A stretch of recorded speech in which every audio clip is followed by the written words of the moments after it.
చిన్నదవని పెద్దవని ఏ song వచ్చినా సరే చేస్తాను. కొబ్బరి మట్టలో కూడా మీరు చేసిన సాంగ్ బాగా హిట్ అయింది. నా ఫస్ట్ సాంగ్ అండి అది. కొబ్బరి మట్టలో నా ఫస్ట్ సాంగ్ ఈ అని సంపు గారితో. ఆయన ఫస్ట్ టైం ఆయనకి డాన్స్ రాదు అంటే టైమింగ్ తెలీదు. సో నా కొలీగ్స్ అవన్నీ నా ఫ్రెండ్స్ అవన్నీ చాలా మంది ఏం చెప్పారంటే ఆయనతో ఏం చేస్తారో అసలు ఆయనకి డాన్స్ ఏం రాదు కదా ఎలా చేపిస్తావంటే ఓకే రాని వాళ్ళతో చేపిస్తేనే కదా మజా. అక్కడ అంటే నా మనసు కనిపించింది చెయ్యాలి అంతే. సో అక్కడి నుంచి అది అయిన తర్వాత ఇప్పుడు ఈరోజు బేబీ అనే సినిమాకి నేను సింగిల్ కార్డ్ చేశానంటే రాజేష్ గారిది అప్పుడు చేయడం వల్ల మళ్ళీ ఇప్పుడు మా జర్నీ అక్కడ నుంచి అలా స్టార్ట్ అయ్యి ఇప్పటిదాకా వచ్చింది, ఇక్కడ వరకు వచ్చింది. సో ఎక్కడ ఏది కనెక్ట్ అవుతుందో తెలియదు తెలియదండి ఎవరికి అస్సలు తెలియదు. ఇప్పుడు నక్లెస్ గోల్స్ సాంగ్ అనేది మేము చేసింది అసలు హిట్ అవుతుందని కూడా మేము ఎక్స్పెక్ట్ చేయలేదు. అంటే ఒక 2 nights చేసాము ఆ సాంగ్, కానీ ఎంత రీచ్ వెళ్ళింది అది. ఈవెన్ లింగిడి లింగిడి సాంగ్ అవును.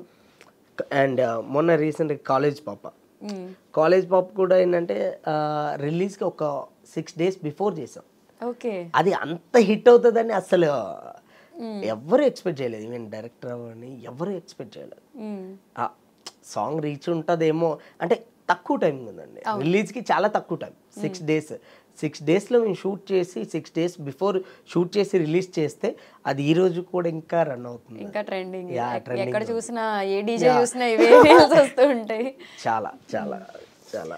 సో ఇప్పటి వరకు మీరు చేసిన ఇన్ని సాంగ్స్లో మీరు బాగా ఎంజాయ్ చేస్తూ డాన్స్ చేసే సాంగ్ ఏది అంటే ఏం చెప్తారు? నేనా Lingidi Lingidi Lingidi Lingidi song. Okay. Baby మూవీలో ఆ తీన్మర్ మీరు ఈజీగా వేయించేశారు. ఆ స్టెప్స్ మేము ఎంత ట్రై చేసినా మాకు రావట్లేదు. అంటే కొన్ని చూడడానికి చాలా ఈజీగా ఉంటాయి కానీ అవి చేస్తేనే తెలుస్తుంది. అంటే చూడడానికి చాలా ఓకే ఇంతేనా అనిపిస్తుంది. ఓహో దీని బ్యాక్ ఇంత ఉందా అనిపిస్తుంది. దిగిన తర్వాత తెలుస్తుంది అంటే. అవును.